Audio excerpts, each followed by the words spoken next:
ڈلے کی شکل میں ہو تو ان تمام پر زکوٰۃ ادا کرنا واجب ہے، جو کہ ذخیرے کے طور پر جمع کیا جاتا ہے۔ لیکن سونے اور چاندی سے بنے ہوئے خواتین کے زیورات سے متعلق اختلاف ہے، ان میں زکوٰۃ ہے یا نہیں۔ چنانچہ جمہور علماء کرام کے نزدیک زیورات کی شکل میں سونے چاندی کو استعمال کرنے پر یہ ایسے مال سے خارج ہو جاتے ہیں جن پر زکوٰۃ لاگو ہوتی ہے، کیونکہ زیورات میں اضافے کا امکان نہیں ہوتا ہے، تو زکوٰۃ اس میں اختلاف ہے۔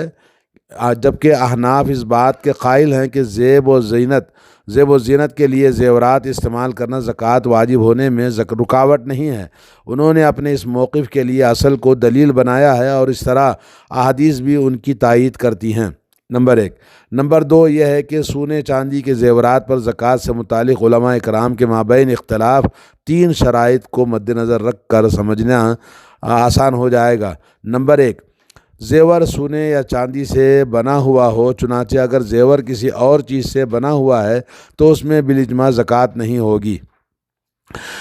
علامہ ابن عبد البر رحمہ اللہ کہتے ہیں کہ اگر جواہرات، یاقوت وغیرہ کے زیور بنے ہوئے ہوں اور ان میں سونا یا چاندی استعمال نہ کیا گیا ہو تو بالاجماع اس پر زکوٰۃ نہیں ہوگی۔ اور اس طرح شیخ ابن باز رحمہ اللہ کہتے ہیں کہ ہیرے، جواہرات وغیرہ سے بنے ہوئے زیورات کی تجارت مقصود نہ ہو تو اس میں زکوٰۃ نہیں ہے، ذخیرے کے طور پر جو رکھا جاتا ہے۔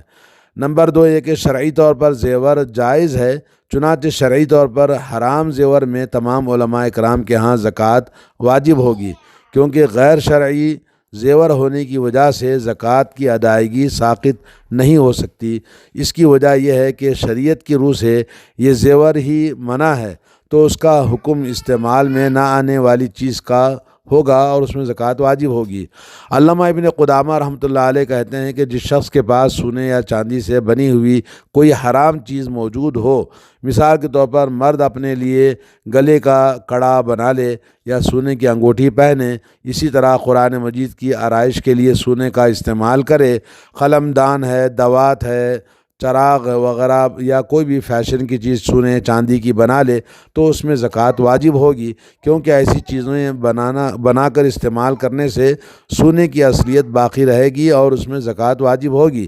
اور علامہ نووی رحمۃ اللہ علیہ کہتے ہیں کہ حرام زیورات میں بالاجماع زکوٰۃ واجب ہوگی، جیسا کہ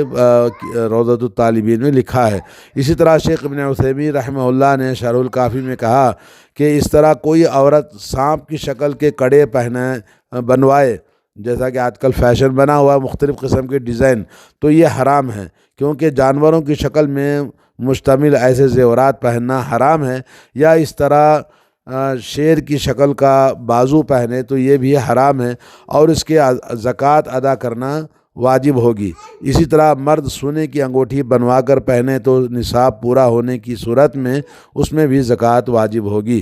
اسی طرح الموسوعہ الفقہیہ میں ہے کہ تمام فقہاء کرام حرام طریقے سے زیور استعمال پر زکوٰۃ واجب ہے، یعنی زکوٰۃ کے واجب ہونے کے قائل ہیں، مثال کے طور پر مرد سونے کے زیور استعمال کرے وغیرہ۔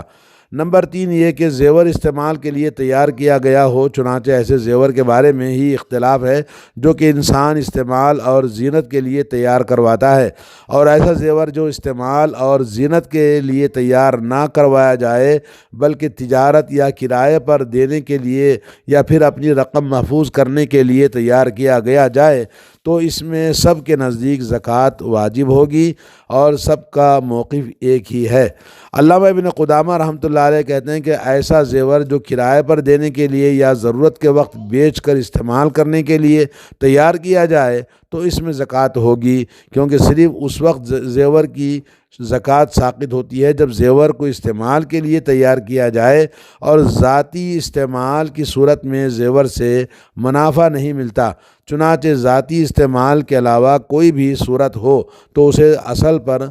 قائم رکھا جائے گا، اور اسی طرح اگر کوئی شخص زیور بناتا ہی اس لیے ہے کہ زکوٰۃ ادا نہ کرنی پڑے تو اسے بھی زکوٰۃ ادا کرنی ہوگی۔ یہ ہے کتاب المغنی میں علامہ ابن قدامہ کا کلام۔ اور اسی طرح کشف القناع میں ہے کہ مرد یا عورت کے لیے شرعی طور پر جائز سونے یا چاندی کے زیور میں کوئی زکوٰۃ نہیں ہے، چاہے اس زیور کو ذاتی استعمال کے لیے تیار کیا جائے یا عاریتاً دینے کے لیے۔ اس طرح اگر زیور بنا کر ذاتی استعمال میں نہ لائیں یا عاریتاً دینے کے موقع ہی نہ بنے تب بھی زکوٰۃ واجب نہ ہوگی۔ یہ تھے اقوال۔ اور تیسرا جو مسئلہ ہے کہ اہل علم کا سونے یا چاندی کے ذاتی استعمال کے لیے تیار شدہ جائز زیور کی زکوٰۃ کے بارے میں وسیع اختلاف ہے۔ اس اختلاف کی وجہ یہ ہے کہ ایسی کوئی صحیح صریح نص موجود نہیں ہے جس میں زکوٰۃ کے وجوب یا نفی کا ذکر ہو۔ چنانچہ جتنی بھی احادیث اس بارے میں موجود ہیں یا تو ان کے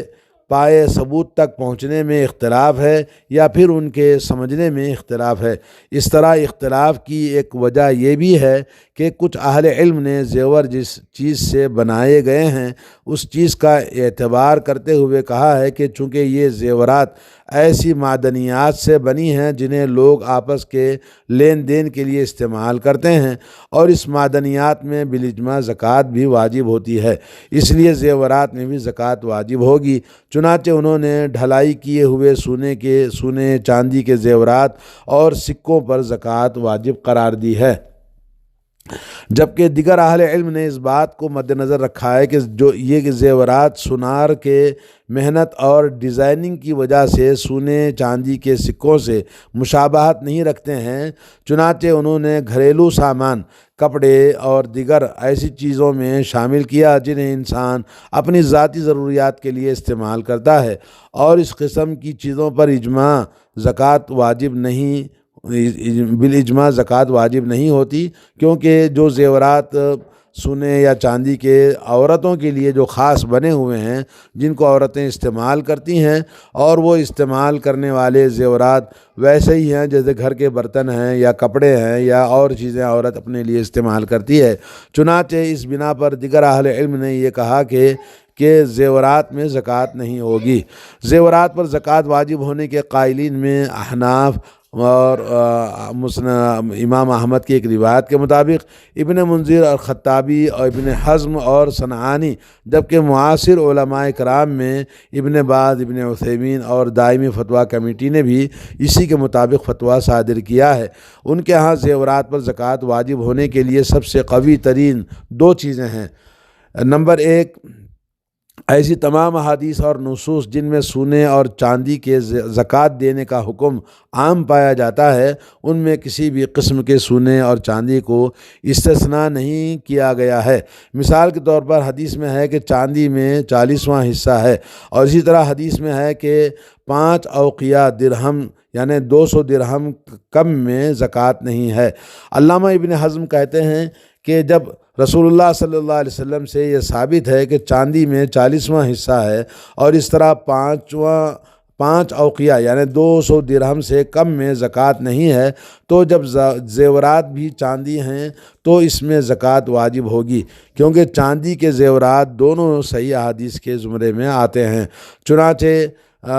سونے کے بارے میں رسول اللہ صلی اللہ علیہ وسلم سے ثابت ہے کہ کوئی بھی سونے کا مالک شخص اپنے سونے کی زکوٰۃ ادا نہیں کرتا تو قیامت کے دن اس کے لیے آگ کے پلیٹیں بنا کر ان سے داغا جائے گا۔ چنانچہ اس حدیث کی روح سے سونے پر زکوٰۃ لاگو ہوگی، لہذا سونے یا چاندی کے کسی بھی صورت کو بغیر نص یا اجماع کے زکوٰۃ سے مستثنی نہیں کیا جا سکتا۔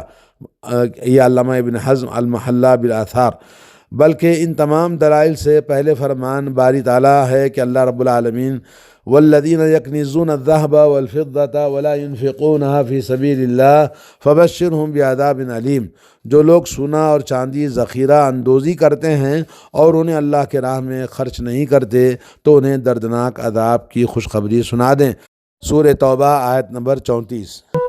اور زیورات سونے چاندی میں شامل ہوتے ہیں، چنانچہ جساس رحمہ اللہ کہتے ہیں سونے اور چاندی کے عموم سے ہر قسم کے سونے چاندی پر زکوٰۃ واجب ہوگی، کیونکہ اللہ تعالیٰ نے جس چیز کا نام سونا یا چاندی رکھا ہے اس پر زکوٰۃ فرض کی ہے، اور اس کا مطلب یہ ہے کہ جس چیز کو بھی سونا یا چاندی کہا جائے گا چاہے اس پر محنت نہ بھی ہو تب بھی زکوٰۃ واجب ہوگی۔ اور اگر کسی کے پاس سونا یا سونے کے زیورات یا سکے یا ڈلی کی شکل میں یا چاندی کی ڈلی ہو تو اس پر بھی آیت میں مذکور سونے اور چاندی کے عموم کی وجہ سے زکوٰۃ لاگو ہوگی، واجب ہوگی۔ احکام القرآن۔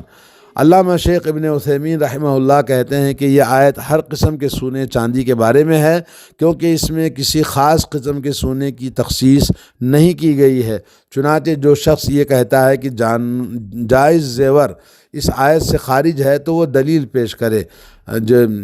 نمبر 2، ایسے احادیث جن میں زیورات پر زکوٰۃ واجب ہونے کا معنی پایا جاتا ہے، اور ان احادیث میں سے 3 مشہور ترین حدیثیں ہیں۔ نمبر 1، ام المؤمنین عائشہ رضی اللہ تعالی عنہ کہتی ہیں کہ میرے پاس آپ رسول اللہ صلی اللہ علیہ وسلم تشریف لائے اور میرے ہاتھوں میں چاندی کی بڑی انگوٹھیاں تھیں، تو آپ نے فرمایا عائشہ یہ کیا ہیں؟ میں نے عرض کیا اے اللہ کے رسول صلی اللہ علیہ وسلم، میں نے یہ اس لیے بنوائی ہیں کہ انہیں پہن کر آپ کے لیے زینت اختیار کروں، آپ کے لیے خوبصورتی کے لیے پہنا ہے۔ تو آپ صلی اللہ علیہ وسلم فرمایا کیا تم ان کی زکوٰۃ دیتی ہو؟ میں نے عرض کیا نہیں۔ تو آپ صلی اللہ علیہ وسلم نے فرمایا تمہیں آگ کے لیے یہی کافی ہے، یعنی جہنم کی آگ کے لیے کافی ہے۔ سنن ابو داؤد 155 میں اس روایت کو بیان کیا ہے، اور حافظ ابن حجر شیخ البانی نے اسے صحیح قرار دیا ہے، جبکہ ترمذی، دارقطنی، علامہ ذہبی اور ابن عبد الہادی نے اسے ضعیف قرار دیا ہے۔ مزید آپ سنن دارقطنی اور اسی طرح سے علامہ ذہبی تلخیص الحبیر اور حافظ ابن حجر کی آپ دیکھ سکتے ہیں۔ نمبر 2 یہ ہے کہ عطا رحمہ اللہ ام المؤمنین ام سلمہ رضی اللہ تعالی عنہا سے روایت کرتے ہیں، وہ کہتی ہیں کہ میں نے سونے کا زیور پہنتی تھی تو میں نے آپ صلی اللہ علیہ وسلم سے عرض کیا کہ یہ بھی کنز ہے؟ سوال کیا تو آپ صلی اللہ علیہ وسلم نے فرمایا جو زکوٰۃ کے نصاب کو پہنچ جائے اور اس کی زکوٰۃ ادا کر دو تو وہ کنز نہیں رہتا۔ سنن ابو داؤد 1564۔ اس کی سند کے راوی تمام ثقہ ہیں، لیکن عطا ابن ابی رباح کا علی ابن مدینی کے مطابق ام سلمہ سے سماع ثابت نہیں ہے، لیکن اس کے باوجود اس حدیث کو ابن قطان نے صحیح کہا ہے، اور حافظ عراقی نے اس کی سند کو جید کہا۔ ان دونوں کے اقوال حافظ ابن حجر نے فتح الباری میں نقل کیے ہیں، لیکن البانی رحمۃ اللہ علیہ نے اس حدیث کو ضعیف قرار دیا ہے۔ حدیث کے عربی الفاظ میں اوضاح کا لفظ چاندی کے زیور پر بولا جاتا ہے، یہ بالکل واضح سفید ہوتے ہیں، لیکن بعد میں سونے کے زیورات پر بھی اسے بولا جانے لگا۔ نمبر 3 یہ کہ عمر بن شعیب اپنے والد سے اور شعیب اپنے دادا سے بیان کرتے ہیں کہ ایک عورت رسول اللہ صلی اللہ علیہ وسلم کے پاس اپنی بیٹی کے ساتھ آئی اور اس کے ہاتھ میں سونے کے 2 موٹے کڑھے تھے، کنگن تھے، تو رسول اللہ صلی اللہ علیہ وسلم نے اسے فرمایا کیا تم اس کی زکوٰۃ دیتی ہو؟ خاتون نے کہا نہیں۔ تو آپ صلی اللہ علیہ وسلم نے فرمایا کیا تمہیں یہ بات پسند ہے کہ اللہ تعالیٰ ان دونوں کنگنوں کے بدلے آگ کے کنگن پہنائے؟ راوی کا کہنا ہے کہ اس عورت نے ان کڑوں کو اتار کر نبی کریم صلی اللہ علیہ وسلم کو دے دیا اور کہنے لگی کہ یہ اللہ اور اس کے رسول کے لیے ہیں۔ اس حدیث کو امام ابو داؤد نے 1563 اور نسائی نے 2479 نے روایت کیا ہے، اور اس حدیث کو ابن قطان، علامہ زیلعی اور علامہ ابن ملقن نے صحیح قرار دیا ہے، جبکہ نووی اور شیخ البانی نے اسے حسن کہا ہے، لیکن ترمذی، نسائی، ابن حبان، بیہقی اور ابن حزم اور ابن جوزی اور ابن کثیر نے اسے ضعیف قرار دیا ہے۔ صحابہ کرام میں سے زیورات پر زکوٰۃ کی فرضیت ابن مسعود رضی اللہ تعالیٰ عنہ سے ثابت ہے۔ چنانچہ عبداللہ ابن مسعود رضی اللہ تعالیٰ عنہ سے ایک عورت سے زیورات سے متعلق سوال کیا گیا تو کیا زیورات میں زکوٰۃ ہے؟ تو آپ نے کہا زیورات میں اگر 200 درہم چاندی کے نصاب کے برابر ہوں تو اس کی زکوٰۃ دو۔ تو خاتون نے پوچھا میں کچھ یتیموں کو مال دے رہی ہوں تو کیا میں انہیں زکوٰۃ دے سکتی ہوں؟ تو عبداللہ بن مسعود رضی اللہ تعالیٰ عنہ نے کہا جی دے سکتی ہیں۔ یہ مصنف عبدالرزاق صنعانی نے روایت کیا ہے۔ نمبر 4 یہ ہے کہ جمہور مالکی اور شافعی اور حنبلی فقہائے کرام سونے یا چاندی کی ذاتی استعمال کے لیے تیار شدہ جائز زیور کے بارے میں زکوٰۃ واجب ہونے کے قائل نہیں ہیں۔ ان کا کہنا یہ ہے کہ سونے اور چاندی پر زکوٰۃ واجب ہونے کے عام دلائل زیورات پر صادق نہیں آتے، کیونکہ احادیث میں مذکورہ لفظ رقہ یعنی چاندی یا اواقی چاندی کے مخصوص مقدار زیورات پر نہیں بولے جاتے، بلکہ سونے چاندی کے سکوں پر بولے جاتے ہیں۔ چنانچہ ابو عبید کہتے ہیں کہ ہمارے علم کے مطابق یہ دونوں الفاظ عرب کے کلام میں لوگوں میں مروجہ سکوں پر ہی بولے جاتے ہیں، اور لفظ اواقی درہموں پر بولا جاتا ہے، چنانچہ 40 درہموں کو اوقیہ کہتے ہیں۔ انتہا۔ اس طرح ابن خزیمہ رحمۃ اللہ علیہ کہتے ہیں کہ عربی میں زبان میں ورق اور ان اہل عرب کی زبان میں جن کی زبان میں وحی نازل ہوئی ہے ایسے زیورات پر نہیں بولا جاتا ہے جسے ذاتی استعمال کے لیے بنایا جاتا ہو۔ صحیح ابن خزیمہ۔ اس طرح شوکانی رحمہ اللہ نے کہا ہے کہ زیورات پر زکوٰۃ واجب ہونے کے متعلق جن احادیث میں ورق اور رقہ کا لفظ استعمال ہوا ہے انہیں دلیل بنانا درست نہیں ہے، کیونکہ صحاح اور قاموس وغیرہ لغت کی کتابوں میں یہ بات ثابت ہے کہ ورق اور رقہ ڈھلائی شدہ سکوں کو کہتے ہیں۔ چنانچہ زیورات پر زکوٰۃ کی فرضیت کے لیے ان الفاظ کے دلیل بنانا درست نہیں ہے۔